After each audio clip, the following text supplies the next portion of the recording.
warahmatullahi wabarakatuh. Salam dan bahagia Bapak Ibu guru hebat. Saya Lili Mu'alimatul Mukarromah, calon guru penggerak angkatan 11. Saya berasal dari SD Negeri Kuaron 2, Kecamatan Diwe, Kabupaten Jombang, Provinsi Jawa Timur. Pada kesempatan kali ini, saya akan memaparkan kesimpulan dan refleksi pemikiran Ki Hajar Dewantara, Modul 1.1, Koneksi Antar Materi. Pendidikan dan pengajaran tidaklah sama. Pengajaran adalah bagian dari pendidikan. Menurut Ki Hajar Dewantara, pengajaran merupakan proses pendidikan dalam memberi ilmu untuk kecakapan hidup anak secara lahir dan batin. Sedangkan pendidikan pada hakikatnya menuntun atau memberi tuntunan terhadap segala kekuatan kodrat yang dimiliki anak, agar ia mencapai keselamatan dan kebahagiaan yang setinggi-tingginya, baik sebagai manusia maupun sebagai anggota masyarakat. Pendidikan dan pengajaran berguna untuk kehidupan bersama, yaitu memerdekakan manusia sebagai bagian dari masyarakat. Maksud dari manusia merdeka adalah manusia yang hidupnya secara lahir dan batin tidak bergantung pada orang lain, akan tetapi bersandar atas kekuatan dirinya sendiri. Pendidikan dapat menciptakan ruang bagi murid untuk tumbuh secara utuh agar mampu memuliakan dirinya dan orang lain, yaitu merdeka secara lahir dan batin, menjadi pribadi mandiri yang kokoh. Untuk menarik kesimpulan dan refleksi dari pemikiran Ki Hajar Dewantara, pada modul 1.1 ini ada beberapa pertanyaan pemantik sebagai indikator jawaban, yaitu 1. Apa yang Anda percaya tentang murid dan pembelajaran di kelas sebelum Anda mempelajari modul 1.1? Sebelum saya mempelajari modul 1.1, saya beranggapan bahwa anak yang baru lahir itu dapat diumpamakan sebagai kertas putih yang belum ditulisi, sesuai dengan teori tabula rasa. Saya beranggapan bahwa guru berkuasa membentuk murid secara psikologis maupun secara intelektual. Saya juga beranggapan bahwa guru berhak menuntut murid-muridnya sesuai dengan harapannya. Saya menjadi guru juga sebatas transfer materi pelajaran saja. Saya menganggap ketuntasan materi pelajaran lebih penting daripada memahami karakteristik murid. Saya hanya melihat nilai berdasarkan aspek kognitif saja yang diperoleh dari hasil ulangan harian, ulangan tengah semester, dan ulangan akhir semester. Jika nilai murid sudah mencapai KKM, maka pembelajaran sudah dianggap berhasil.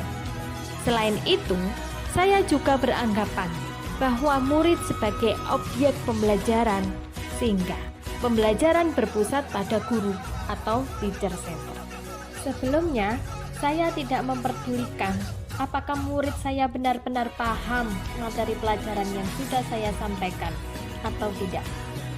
Karena fokus utama saya hanya pada ketuntasan materi pelajaran, mengingat materi pelajaran yang saya sampaikan cukup padat setiap semesternya.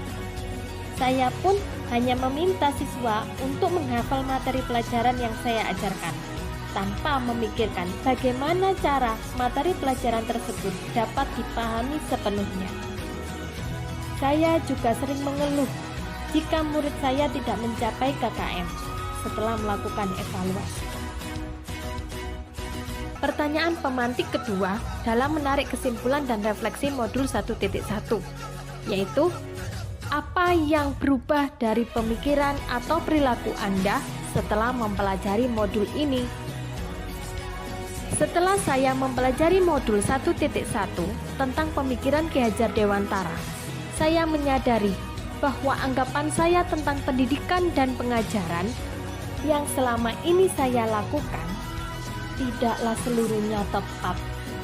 Seharusnya saya melakukan proses pembelajaran secara menyeluruh, bukan hanya aspek kognitif saja, namun juga aspek afektif, psikomotor, spiritual, sosial, dan budaya.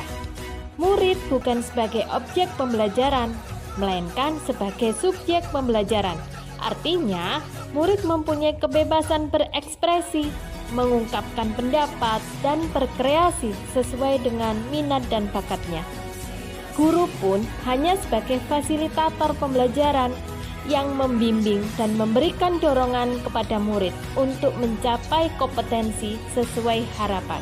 Sebagai guru, harus mempunyai penuh kesabaran, ketulusan, dan keikhlasan hati agar terwujud pembelajaran yang menyenangkan dan berpusat pada murid.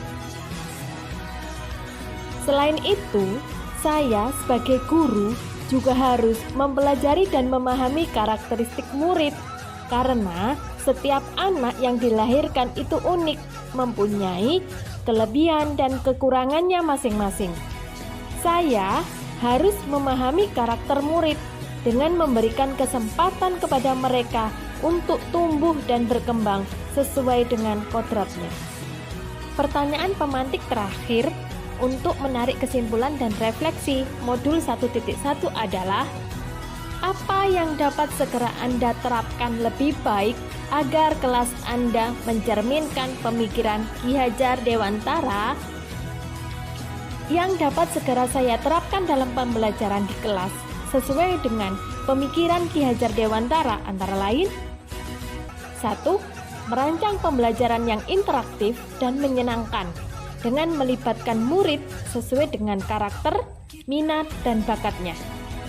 Selanjutnya, saya akan menerapkan pembelajaran abad 21 yang sesuai dengan pemikiran Ki Hajar Dewantara, yaitu kreatif, kolaboratif, komunikatif, dan berpikir kritis dengan berpegang teguh memerdekakan anak. Yang ketiga, saya juga melakukan pembelajaran yang tidak lagi menuntut murid untuk mencapai ketuntasan materi pelajaran, melainkan menuntun murid untuk mencapai kompetensi sesuai harapan. Karena tugas guru adalah memberi tuntunan atau arahan yang baik, berusaha menjadi teladan bagi murid, baik perkataan maupun perbuatan.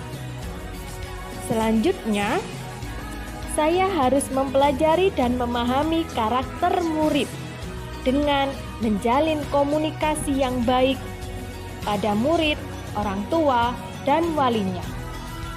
Terima kasih telah menonton video ini. Semoga bermanfaat. Salam dan bahagia Bapak Ibu pejuang pendidikan. Wassalamualaikum warahmatullahi wabarakatuh.